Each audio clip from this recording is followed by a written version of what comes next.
Does Act 221 actually take away your risk because the state takes on all the risk?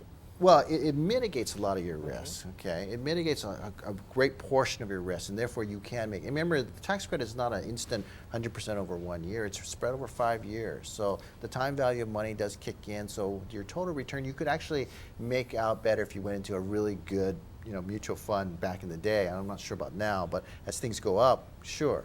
But what I wanted to get to is Act 221, as from an investor standpoint, when there are changes to Act 221 that are coming down the road, this makes the investor nervous.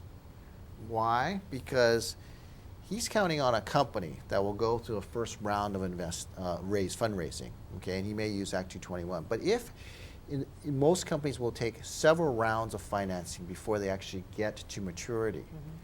If 221 is no longer there, or is eminently no longer going to be there, then the investor may think he only will be able to raise one round of financing, and he will not be able to raise the additional rounds of financing he needs.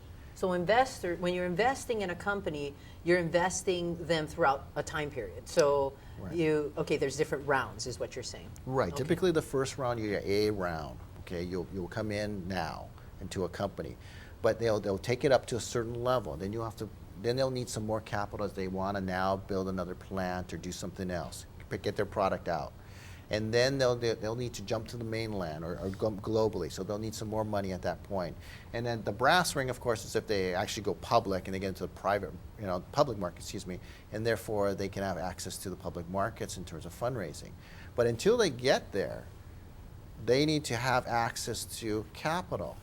If there is no more capital, or if this act is going to be yanked away from them before they can get to the B and C round financing, investors will ask the entrepreneur, well, if Act 221 goes away, how will you raise your B and C round?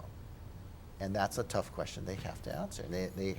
They're having difficulty answering that. So you've already seen the effect with just the discussion of Act Absolutely. 221 being repealed. Which is imminently upon us, because with the tight budget crisis that we have, the budget crunch, there's a neutering or a winding down of the amount of money. We've capped it, actually. Do you guys have a response to what is now floating through as a House bill to help balance the budget and cut it down? Any response to? Well, to me, it reminds me of Saint Sebastian with all the arrows. Remember that image?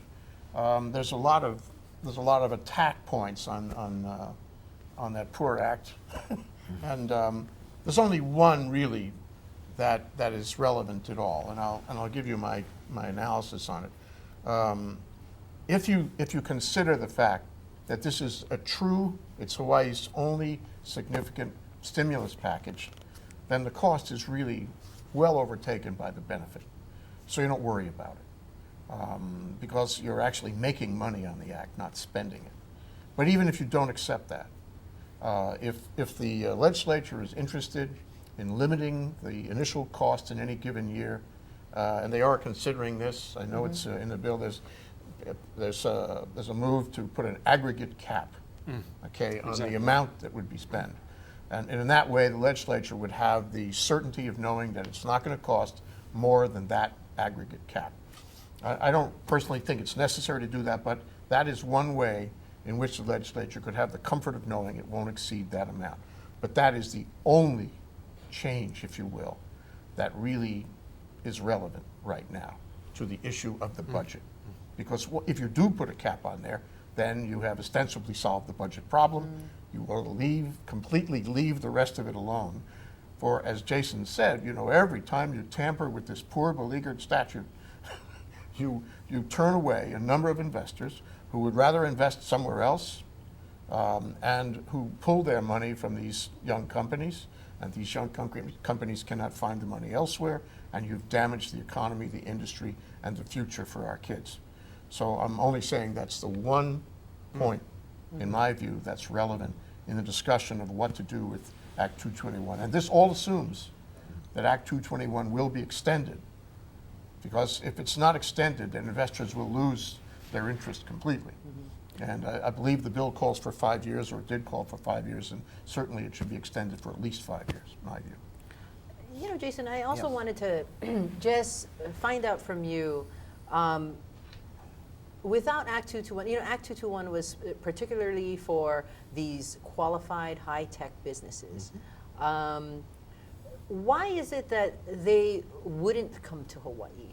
Investors not looking to Hawaii. I mean, you know, help me with that. There's other states, there's other countries. Right. What's out there, and why do we need such an aggressive tax credit? Before Act 221, let me put it this way. Before Act 221, I think I made 0 private equity investments. I made investments in public equities, bonds, stocks, all basically, unless it was a publicly traded company in Hawaii, there were no investments. In fact, I don't know of anybody else really who's doing it. There was people probably meeting in country clubs and doing some things in small businesses, but that's about it.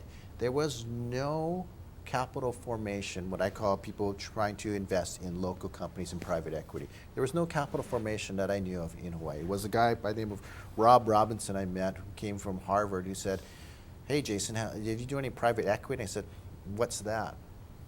And that was the start of it. Without 221, there's no capital formation, there's no entrepreneurship to actually raise money within Hawaii.